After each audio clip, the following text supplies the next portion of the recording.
got my olive here with me. Right? Yeah. This is the Vulture culture panel, you know. I'm sure you know, that's why you're here. So I know that a lot of, furs really like, like skulls, taxidermy, all that stuff, anything within those subjects, but they don't really know how to get a hold of them, or they think that, they were probably killed to be, turned into a skull, which is completely wrong. I mean, it can be right, but a lot of times it is wrong. So vulture culture is about ethically collecting bones and stuff.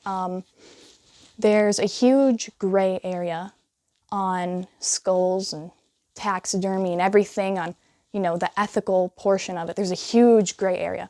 So I can't tell you exactly what falls in that, but you can, make up your own, what you think is ethical. So the general agreed upon stuff for ethical is either it was roadkill, it died of sickness, it was like a natural death, so maybe it died at the zoo, or, you just took a walk in the woods, found it was probably killed by something, died of old age, sickness. That's the general agreed upon. Olive, get out of the way. That's the general agreed upon ethical stuff. It does branch out more. So some people do agree that, pests, so if you have a mouse infestation or something, if you take care of that by trapping them, some people do agree that that falls in ethical. It's really all up to your personal opinion, You buy what you want, you find what you want. Nobody else is gonna, change that for you. You can choose. So personally, my work doesn't always stick to vulture culture. I do get some specimens that were, hunted, but I don't really kill animals myself. I might just buy them. If they were hunted, I've done that before. I don't agree with illegally killing animals. So there are, laws that will protect certain species that even if it died naturally, you cannot take it. So there's the Migratory Bird Treaty Act. I can't remember what year that was, and I believe it was in like late 1800s, early 1900s. I can't say for sure, so I'm not going to say that. But it protects certain bird species from being hunted. So that includes most migratory birds. The only birds that aren't really protected are, I believe, the house sparrow, game birds like turkey, duck, some duck. But it's kind of, you can't collect animals. I mean, you can, but technically it goes against the act. So if you get caught by the police, with some dead robin in your possession or a dead blue jay, you might get in a bit of trouble. A lot of the people don't actually follow the act because a lot of people go on beaches, they'll find a pretty, blue jay feather, and they'll want to keep it. I don't blame them. I want to keep them too. So it technically goes against the law, the act, to keep even a seagull feather. That's, technically you could get fined for that. Are you going to? Probably not. But is there a chance? Yes, there is a chance. That's a thing that not a lot of people know. You obviously can't hunt endangered species. I'm sure that you're well aware of that. Some other species might have, protections against them. You just have to make sure that what you're doing is legal. The other rules, so it varies per state, so you do have to look up your state laws, but roadkill is the most common way for vulture culture to get dead animals because, especially if you live in a place with a lot of wildlife, there is a lot of roadkill. I live in northern Michigan, and I see roadkill almost every day. I don't always pick it up, but if it looks like it's in good condition, there's a good chance I'm going to go and pick it up. You do need to check state laws. Some states actually forbid you from picking up roadkill. Some say it's okay. Some say you have to have a permit. Here in Michigan, you have to register every animal that you pick up off the road, and you have to say what you're using it for, where you got it, the time, the date, everything. You do have to search up your state rules, the regulations, but that'll be fine. But roadkill, it's kind of a hit or miss. So if you find them during summer, sometimes, you know, they'll be rotten, or a lot of times they'll be, the heads, the skulls will be completely shattered. So you definitely have to find them in good condition. I don't recommend picking up some mangled, pancaked raccoon. You don't want to get those. Those aren't fun to deal with. You don't even know what to do with those. At least there's not much to salvage off of them. But if you can find, you know, like a day-old raccoon, that's like perfect. That's what you want to aim for. And you can get a lot of animals that way. So natural deaths, you can find them out in the woods. You can find them wherever. You can ask if you have a local zoo. Some people will do it with insects too. So I have a local butterfly zoo. They're not open right now, but I did send them an email and said, like, hey, if you have some that, like, butterflies that pass away, I would like to take them so I could, you know, make little butterfly terrariums with them, because I thought that would be so cool. And they sent me an email back and they were like, hey, yeah, sure, we're just, you know, kind of closed right now, so we don't really have much, you know. But once COVID is over, I'm hoping to get in some really cool butterflies like that to pin them. So those are like the type of ethical things, you know, that's the general laws. Always look up laws in your state before you go ahead and get a hold of dead animals, okay? Please do that. In vulture culture, a lot of people will try to use every part of the animal. You know, they don't want to put anything to waste, so they will tan the hide, save the skull, save the bones, maybe do some organ wet specimens. You know, just use any part. If it's fresh enough they could eat it. I don't recommend eating roadkill, but if you are very persistent and you know what to look for and there's no, you know, broken up guts and stuff in there contaminating the meat, then go ahead, but please do that with caution, okay? I don't want anyone to get sick from that. But it's different from hunting, you know, obviously, with like regular taxidermy, just because of the ethical portion. And there's normally a lot more respect for the animal in vulture culture. A lot of people will do things out of respect for the animal. You know, try and make everything really, really pretty. Like some of the stuff that people make, oh my God. They make like bone terrariums.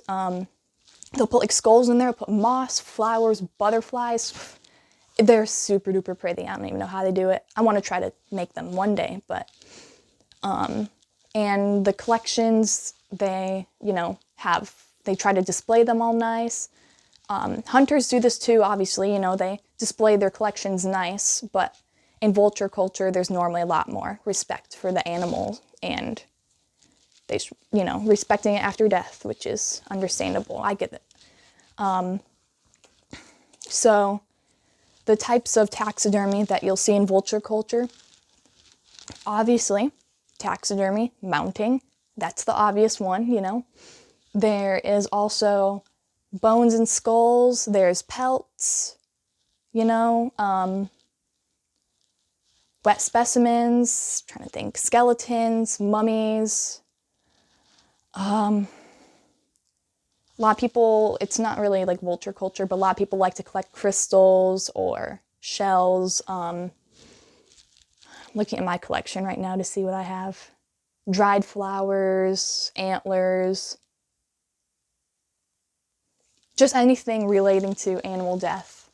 So there's a lot of different types of taxidermy. You know, there's a lot that I didn't explain too. There's so many different types.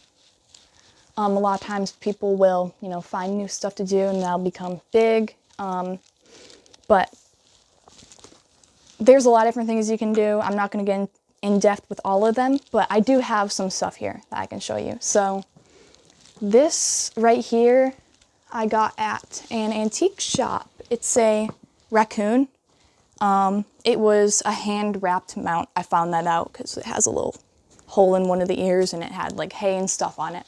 But hand-wrapped mounts are a type of taxidermy, it's normally more traditional type. It's very hard to make a good hand-wrapped mount, so this one is really, really good.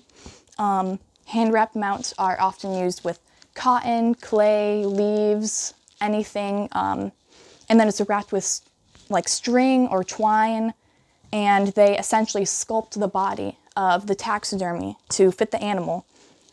They often use hand-wrapped mounts in those, you know, funny little looking mice taxidermies. I love those. Those are often made with cotton balls and thread. You know, you just wrap them around, shape the body, and, you know, you just put the skin over it.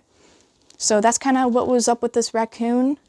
I'm not sure if this raccoon was hunted or not, but antique shops are normally a free-for-all in vulture culture, but it definitely depends on each person. Some people might not like them, but as far as I can tell, if it's an antique shop, it's kind of, you know, you can give it whatever. It doesn't matter. Most people will be fine with it. I'll just put that buddy there. So I've got some pelts over here. Let me grab them. Yeah, okay. This is my, what is this? This is a marten. Yeah, this is a American marten pelt. I'm not really sure if it was killed or something. I'm not really sure. I bought it secondhand, so it's really soft. It's nice. This is the pelts. I got this one at an antique shop. This one is a ring-tailed cat. No, it's not a domestic cat, although it does feel like a domestic cat's fur. These are a type of wild cat that's found in like Arizona, New Mexico, around that area. They have super soft fur, and they have this like lemur tail. I love it so much. But I found this for only 30 bucks at an antique shop, so I was like, shoot, I'm gonna get it. Why wouldn't I? This is a baby raccoon. It was roadkill. So this is often something you'll find in vulture culture. It's a bit more of a beginner tan, but that's okay because I just use it as a wall hanger, which is a type of pelt. I'll get more in depth with that. But this is a baby raccoon. I do have a raccoon that's about 2 or 3 times the size of this raccoon, and that's an adult one, a very large adult one. So this one, in comparison, is tiny. Here, let me show. Okay, so the body, you know, that's the comparison. This isn't a very big raccoon, this one. This is like a good size, regular size, and this one's a baby, juvenile, whatever you want to say. So that's that. Jeez, I can't. This one, it's a coyote skin. A lot of times when you get coyote faces or like raccoon faces, they'll be all scrunched up and everything. But I found someone that was selling them like this, which is really awesome because they have like they have the ears up and it's so cute.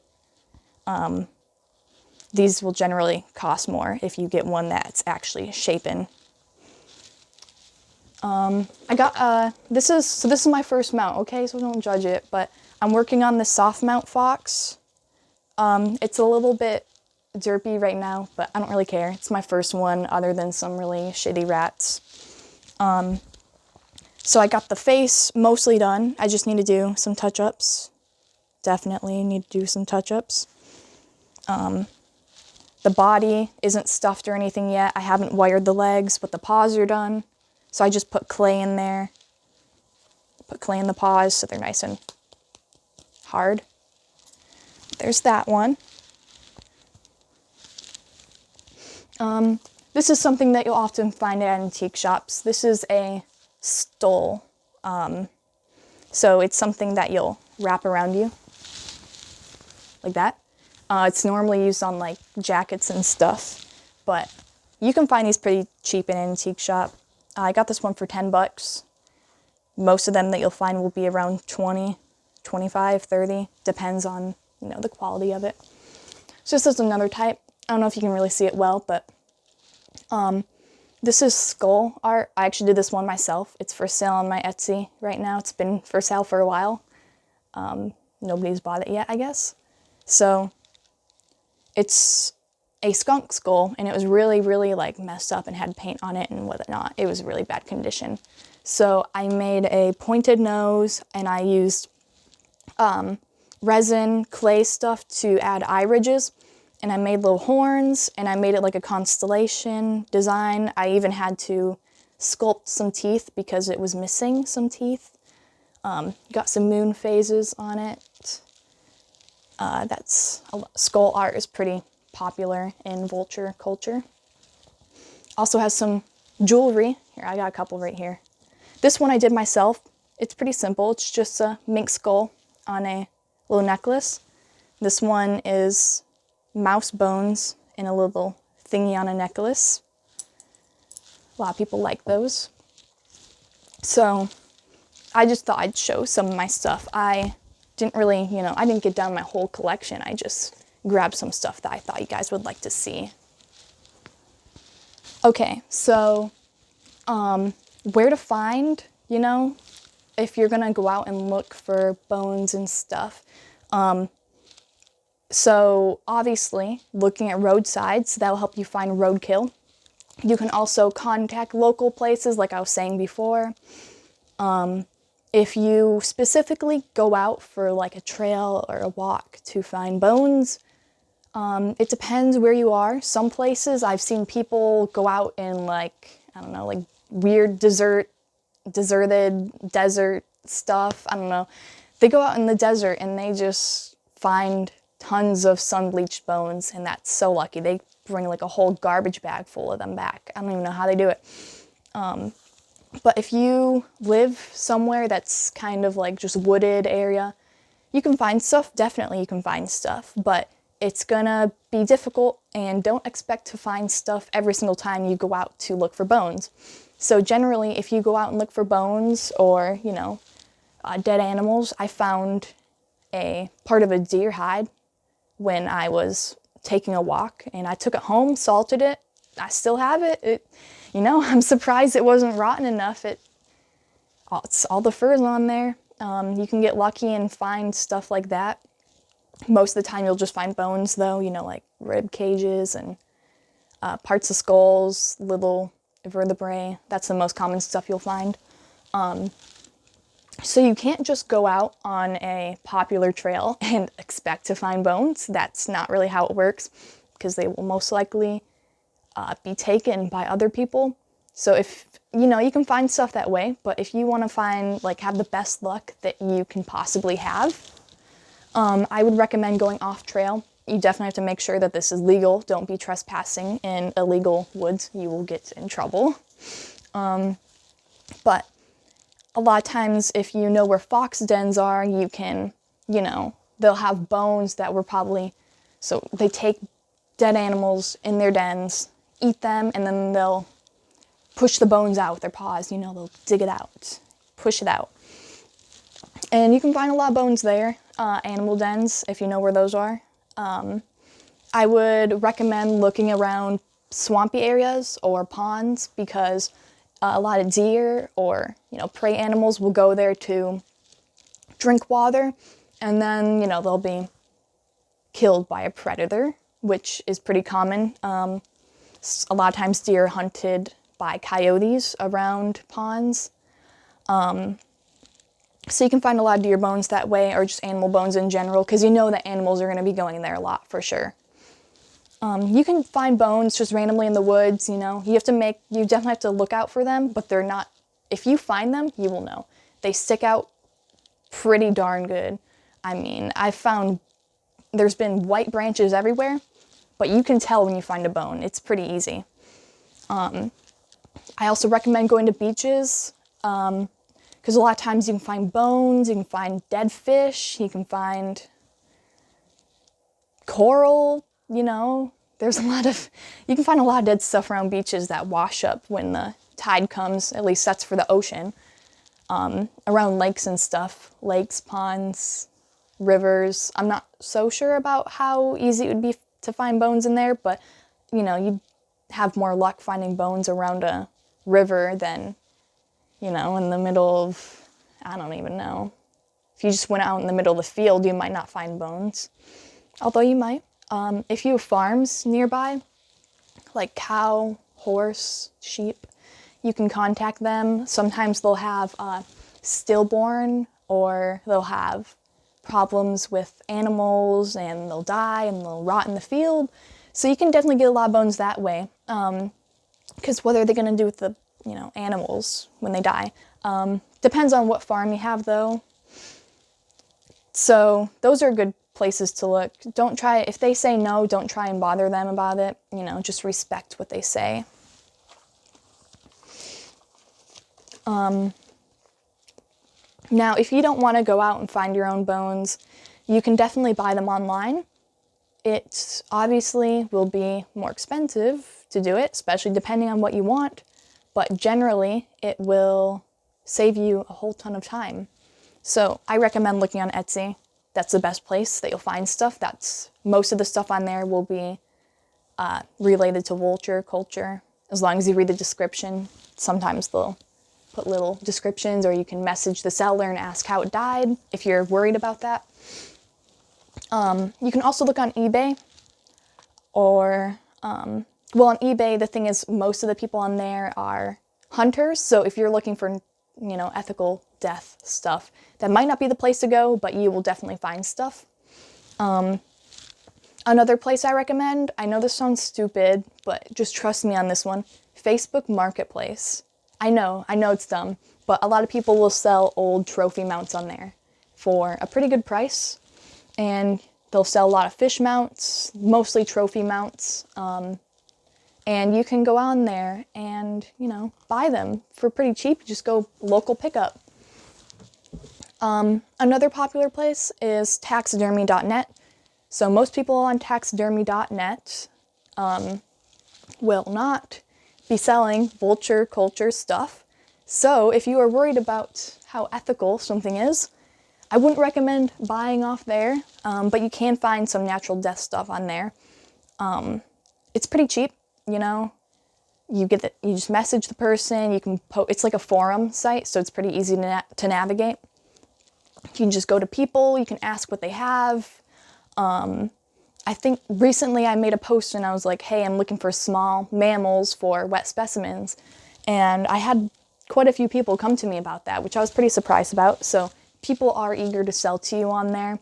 I ended up buying some ground 13-line squirrels or something. I can't remember the name. I bought some pine squirrels, moles, and groundhogs, I think. I don't think it was a groundhog. I could be wrong. I don't know. I can't remember. But there's some people on there selling whole animal skulls. So you'll get them. They'll be raw. They'll still have the meat on them, but they'll come to you frozen. And then you just clean off the meat, and there you go. You got some skulls. It's pretty easy to get coyote, fox, raccoon, beaver, anything. You can get them pretty cheap on there, but shipping normally will be expensive. Cheapest I've ever seen shipping is $20. So it's not that bad, because they have to ship it with insulation and everything, but it's definitely something to think about. I also had some people come to me about selling me, it was fetal beavers, late-term fetal beavers, yeah. So I don't know how they got those. I'm assuming that they trapped beavers, and they probably just found out that one was pregnant, and, what are you going to do with that? Just sell them, I was considering it, but I ended up not buying those. Okay, now I'm going to get on to all the talk. I'm sorry, this might be a little bit boring, but this is all about how to do it. I'm not going to explain every single little detail. I would be here for hours if I'd explain every little detail. But I'm going to now talk about how you will do it. How do you do Vulture culture? I've told you the different types, where to buy it, where to find it.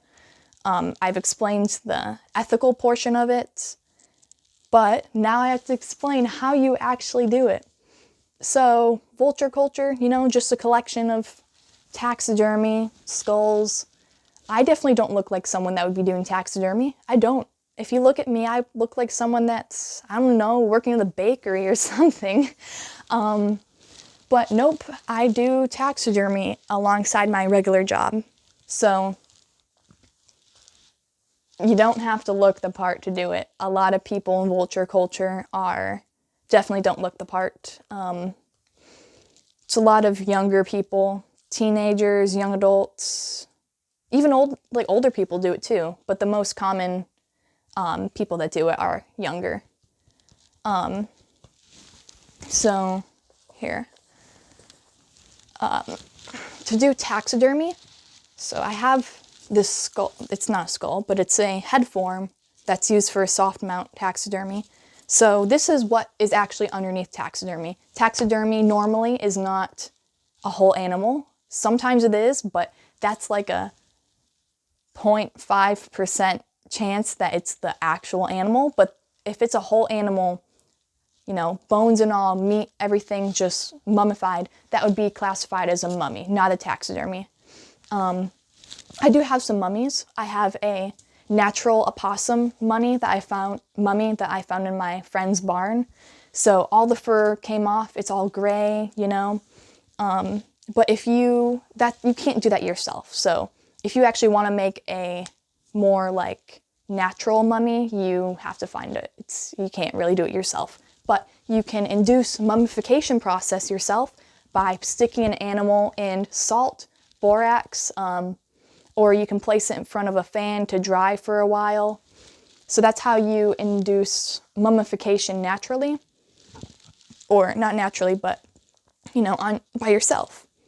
So it's going to have all the fur on it. It's going to shrink a little bit, but it'll, you know, it's going to be, think of like a little mouse. You gut it, you know, you take out the guts, put it in front of a fan for a day. Maybe you stick it in some salt for a bit to get all the moisture out. Okay, just think of that. It's basically, it looks like a mouse. It's gonna be a little bit shriveled of a mouse, but it's a mouse. And then a natural mummy, I'm not gonna get mine out because it's a little bit graphic. I don't know if I can show it on this. But they are generally, the skin, there's no fur. It's brownish gray in color. The skin is all dried up. There's no, you know, the organs are all gone. It's just bone and skin pretty much. They will be really, really dusty because the natural mummification process only happens in really, really, really dry places. So like in an attic, in a shed, in a barn. Those are the most common places. You'll find them in walls sometimes. So if you have a rat that dies in your wall, there's not enough moisture that gets to it, it's probably going to mummify, or it's going to smell really bad. Either of those two. But this is what's underneath taxidermy. Common misconception, you know, that the whole animal's under there. That's not really what taxidermy is. It's just a, you know, expanding foam. I don't know what that is, but, you know, so it's not really, really hard. I mean, it is hard, but you can still sand it and everything. You kind of have to sand it to taxidermy it. But for whole mounts, this is for a soft mount, but a whole mount will have the whole body, just like this, but it'll be the whole body, you know. And they'll have the legs and everything. This is just for a soft mount. This is all I have, for example. So, you know, actually taxidermy is really clean as long as you know, do it right. There are different types of taxidermy. I said before, there's the hand wrapped mounts, which is what the raccoon is. This is the most common method, you know, using it on a form. You can buy those online. And there's also the mummification one, which technically isn't taxidermy, but I will classify it as long as you do it right. There's other methods too. Some people will build forms out of the clay, or they'll use foam. So just like, you know, fursuit foam, they'll just use that. You can really use any method. You know, there's no specific method that you have to stick to. If you can use your method and it makes the animal look like an animal, then you're doing something right. There is wet specimen taxidermy. So that's where animals are preserved in jars. So that's where this is what I specialize in. So I do a lot of taxidermy stuff, but the most of what I do is wet specimens because I don't know, I've just been doing that for a while, so it's easy for me. That's where animals are preserved with formaldehyde and then are stored in rubbing alcohol, and those specimens will most likely outlive you. They will live, if you buy a wet specimen, it's gonna last. You don't have to worry about it. The only time it won't last if it's improperly done, which if it's improperly done means that it wasn't kept in formaldehyde for long enough, or formalin, I should say. Formalin is a mix of formaldehyde and water. The most common percentage type is 10%. But with formaldehyde, it is very, very dangerous. It is a carcinogen, so it can cause cancer. It's not really safe for the average Joe to use. You have to get a respirator. You have to get syringes. You have to have all your skin covered. So you have to wear gloves, goggles, respirator. You can get like an apron or a lab coat, whatever you want. As long as all your skin is covered, nothing exposed except for maybe around your ears or whatever, that's fine. But you do not want to get it on your skin. So if you get formalin or formaldehyde on your skin, it will burn if you don't wash it off immediately. If you inhale it through your nose or through your mouth, it can burn your throat. I'm pretty sure it can burn your lungs too. But it can cause cancer in the nose or the lungs or throat. Carcinogen. So wherever it goes into, it can cause cancer. It probably won't, if you just smell it once, it's probably not going to cause cancer. But if you get it in your eyes, I have gotten the fumes in my eyes. You don't want to get the liquid in your eyes. Trust me, you'd probably have to go to a doctor for that, I swear, because I've gotten the fumes in my eyes before because I've not worn goggles before because I was kind of lazy. I was like, whatever, I'm just not going to wear goggles this one time. And okay, I'm doing it. I'm pouring some formaldehyde into a jar, and all of a sudden my eyes start to burn. And I'm like, oh, geez, something's burning. And I realized that it's the formaldehyde fumes that are burning my eyes. So I have to stop working on it. I have to go to the bathroom and I have to flush out my eyes with contact solution or whatever. And that wasn't very fun. So it was not a pleasant experience. Don't do that. So you do need to be in a ventilated space because you do not want to do it inside. You have to do it either outside or under a fume hood or somewhere that has an extreme amount of ventilation. Like maybe you're working by an open window and you have a fan that's blowing the fumes out to the window, that would be good. But I really don't recommend working on it inside because you don't want the fumes to build up. Because when you inhale the fumes, that's how you get the cancer. So there is some risk to that, but you can use a more beginner method. This is how I started out. I made a garter snake with a mouse and I just injected it with rubbing alcohol. I actually made a little video about it on YouTube, my process. So rubbing alcohol will preserve the specimen. So you just inject the specimen with rubbing alcohol everywhere. You just want to make it look bloated, okay? And then you put it in more rubbing alcohol in a jar, and there, you're done. That's the beginner method. So a specimen that has been preserved with just rubbing alcohol and not formaldehyde will last somewhere between a few years to a few decades. That's the general length. A few decades is best case scenario. After a few decades, it's definitely going to be rotting inside, but it will still be intact if it is very well done. But if you just preserve it with rubbing alcohol, it will rot still. It will still rot, just very slowly. So it will slowly rot from the inside of the organs out to the skin. You will definitely know when it starts to rot to the skin. You will have to throw it out after that, but it's a good place to start. That's where I started. I still have a couple of my specimens that were preserved with rubbing alcohol. I have a mouse and the snake, But there's also skulls bones. You can clean those with many different methods. There's burial, maceration, dermestid beetles.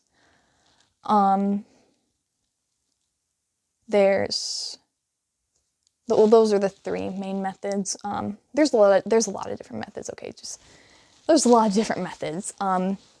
The burial one is where you bury it underneath the ground and let it, get eaten away at by bugs. There's also an above ground burial, which you just leave above ground. A lot of times you'll put chicken wire on, around it. You'll create a cage around it so it doesn't get dragged off by animals. Then, flies can eat at it from above the ground. I've had varying success with that. For me, where I live, if I put a dead raccoon in the woods, it will not get eaten at by bugs. Yes, there will be some bugs, there will be some maggots, but it's going to take a very long time. I put a roadkill raccoon out there. So I had taken the paws and the head. That's all I could really salvage from it. This pelt was kind of crispy. I didn't want to use it. So I just put the body out there, and I was like, I'm just going to let it rot. I'm going to try that out. And, well, fast forward a year, and it's still got most of the meat. There's a ton of maggots in it, yeah, but it was just rotting so slowly, it wasn't really worth it. I also put a frog out there. I wrapped it in, screening that you use on windows, the mesh. I wrapped it in that, and I put it outside, and I was thinking, yeah, I'm going to get a frog skull. This is going to be so cool. I'm so excited. And no, that's not what happened. It ended up mummifying the frog.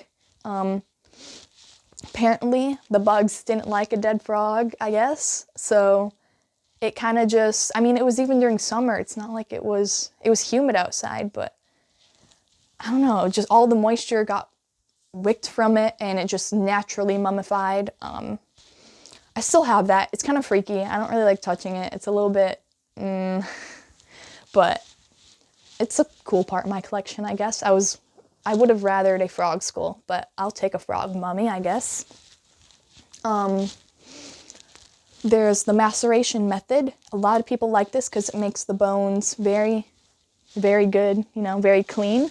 Personally, I don't like it because I've had varying success with it. So it's where you put a full animal, skinned animal. You do not want to put the animal in there with the fur still on it. It'll work, but it's best to skin it before you put it in there. Trust me, it's going to be so much faster. So a lot of times you'll put a skinned skull in there and then let it macerate. Its own bacteria will essentially eat at it. And then every month you will do a partial water change. So let's say you'd probably want to keep around 25% of the water because you want bacteria to still be in it, and the bacteria is in the water. So you do want to keep some of the water so the bacteria can keep on growing. And then you'll fill the rest of it up.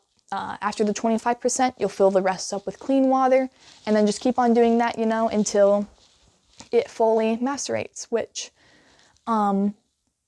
it does kind of take a while. It's best to keep them warm, then it'll go faster, but a lot of people like that. But the problem is you do have to degrease the skulls for longer. I'll get into that later, but another method, the best method, but the most, it's a lot of work. The best method is using dermestid beetles. So those will eat at meat and stuff, and they're little beetles. They eat rotting carcasses. They eat, meat, anything. But you can't put furred animals in there. So if you get, let's say you find a squirrel that got hit by a car. Okay, you skin the squirrel, you put it in the container with the beetles in there. They will eat at the squirrel and they'll keep most of the bones intact. So you can have, that's how most people make skeletons.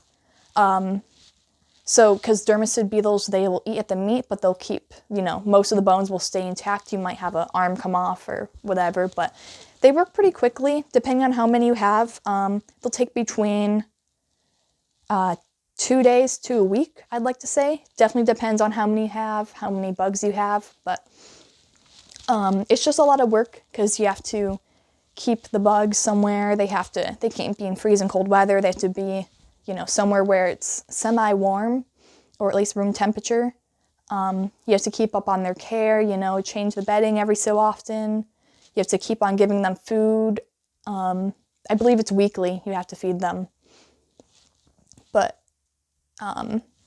you do have to do that. And when you put full like bones and stuff in there, you do have to dry out the bodies. You can't just skin a squirrel, throw it in there. No, you have to dry out the body in front of a fan first, because dermicid beetles will not eat fresh meat. They will only eat old meat, like old dried meat. And they will not eat skin, so that's why you skin them.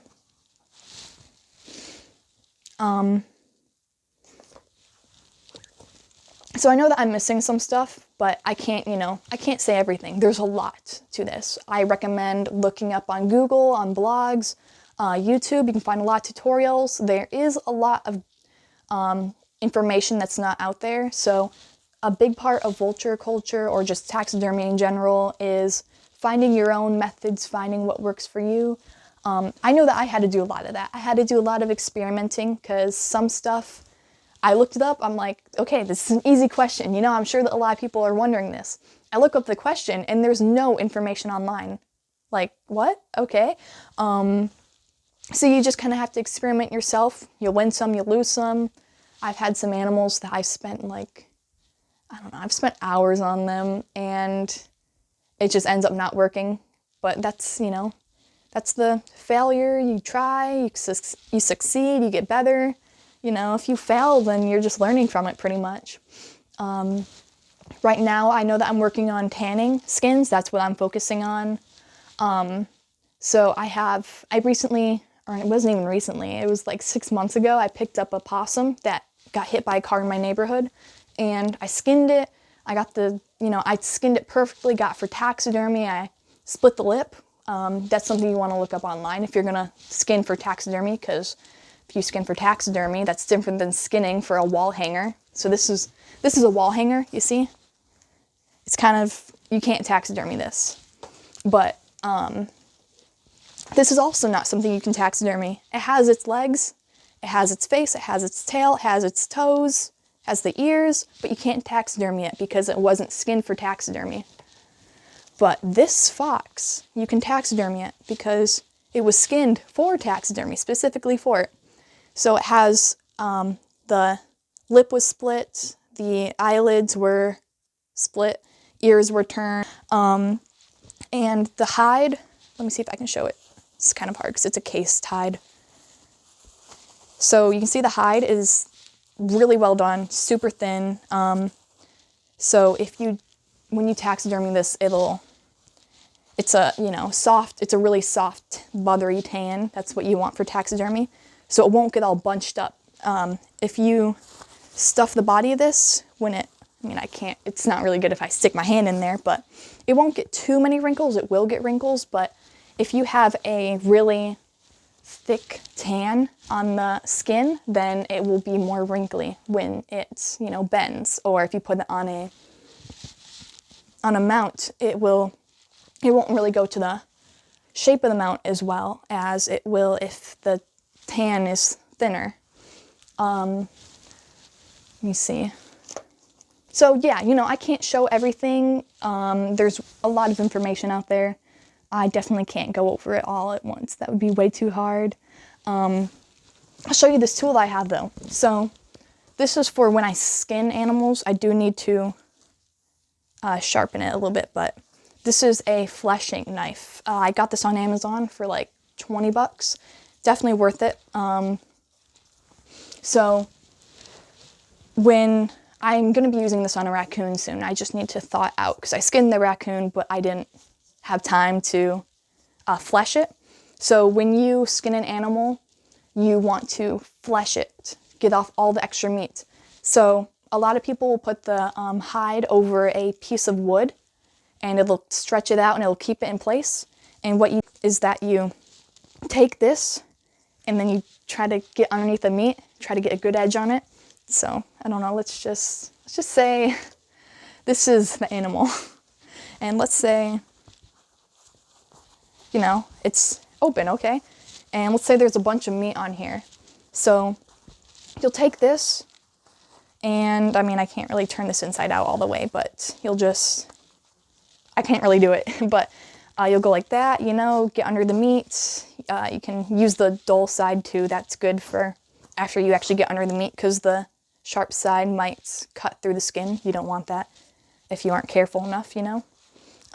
Then you just all the way down. Just, you know, gets off all the meat, works pretty well.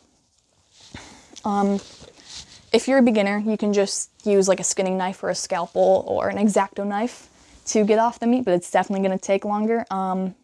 You can use I used a dull kitchen knife. It kind of works, but I recommend just investing in one of these or some other fleshing knife. It's really, really worth it. You can also get a skinning gambrel. It's a thing where you hang the animal upside down and you can skin it easily because you can get like a good pull on it. You know, it hangs it by the legs. You can get a tail stripper. So it's something that goes around the tail and you just kind of pull it like, okay, so there's something that cuts the tail perfectly down, and then you use like a stripper. So you put it on the, okay, let's say this is the tail. And there's this like object that clips around it and it just, you know, comes right off. So it just kind of, it's pretty easy to use those. Helps you a lot in the long run. So, you know, if you're going to be getting into vulture culture, the main tools that you will definitely need, no matter what, you are going to need either a scalpel or an X-Acto knife or a sharp knife. You are going to need rubber gloves, medical grade gloves, and you are going to need jars, because you will need jars to put stuff in, because you don't want to keep dead stuff just out laying everywhere. You'll also probably need salt. It kind of depends on what you're doing. And you'll need a shovel to bury stuff. So that's kind of, you know, the main stuff that you'll need. Obviously, you can get a bunch of other fancy stuff, but that's beginner. Yeah, okay. So I'm sorry I can't really get to everything. I wish I could, but there's so much information. I just gave, you know, the quick rundown, the quick little fun rundown. Hey, Olive. But I'm going to show my collection, actually. So here, let me do that. This deer skull that I got in an antique shop in North Carolina when I was on a trip. It's pretty cool. I put some dream catchers on it, so for some extra decoration. Hello, Olive. And this is all my pelts. Got a marten, the ring-tailed cat. That's a partial fox pelt that I got. It was like an industry scrap or something. The juvenile baby raccoon, coyote tail, golden island fox tail, which is a cross between an Arctic and a red fox, silver fox tail, coyote face. That was a roadkill cottontail that I skinned. I couldn't save the back part of it. I could only save the front part of the hide because it got a little bit, you know, bloody on the back end. I got a raccoon face, a rabbit face, which has very, very beautiful ears. Very well done. Then I got a silver fox face right up there. And this is my pride and joy of my collection. I also got the taxidermy raccoon up there, and you got a goat skull up there. This one's a raccoon dog. This one is a domestic dog, which it was euthanized. Okay, it's not like I just went out and killed a dead dog or something. I didn't kill the dog, okay? Nobody killed the dog. That was euthanized. This is a coyote. This was actually my first skull. My dad had given it to me. This is a Siamese crocodile skull, I believe. That's a marten. Got a pheasant back here, a muskrat, another muskrat. This one is an ostrich. Got a turkey, raccoon. This is an adult cat, and that's a juvenile cat, because you can tell by the teeth and the skull in general. Okay, it's a little bit broken, but those were euthanized. Got some little things around here, like shells, fox vertebrae, or possum, I can't remember. You know, little bones, shells. For all the stuff back here, you know, some of the jars are a bit cloudy, so it's kind of hard to tell, but that's a newt, that's a shrew, I believe, or is that a vole? No, that's a shrew, okay. This is a flying squirrel. It's kind of hard to tell from the lighting, but that's a flying squirrel. That's a euthanized kitten. It was euthanized, okay? I didn't kill it. Got some porcupine quills. That's a mouse. That was one of my first wet specimens, so that one was just made with rubbing alcohol. Got this baby shark. I just got that at a beach shop. You can find those a lot. That's a whale vertebrae. This is a really tiny antler set. Really, really tiny. I want to use it for a jackalope mount one day, whenever I do that. And over here, you got a chipmunk, a baby mouse, a diaphanized rat leg. Got the garter snake with the mouse. You got a little bearded dragon hand. There's a fetal pig back there. It's kind of hard to see. I got some, I don't know why they are back here, but these are, I'm sorry, okay. Here we go. Okay, these are squirrel foot earrings. I'm gonna sell them. I'm just keeping them back there for now so my cat doesn't get to them.